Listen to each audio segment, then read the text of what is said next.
Hello everyone and welcome back to another video from Finance and Crypto Guide. In this video, I'm going to show you how to log into your account on Kent Reliance Mortgage. So let's get started right away.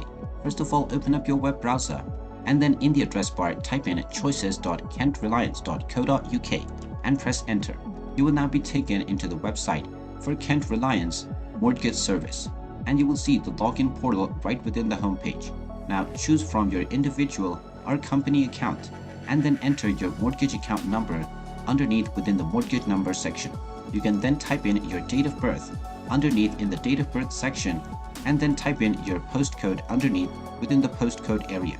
Then click on the login button and you will be allowed to enter your username and password.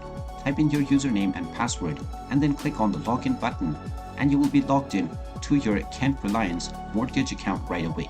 In case you have forgotten your credentials, you can call within the given number and mention your query and you will be assisted in resetting your credentials.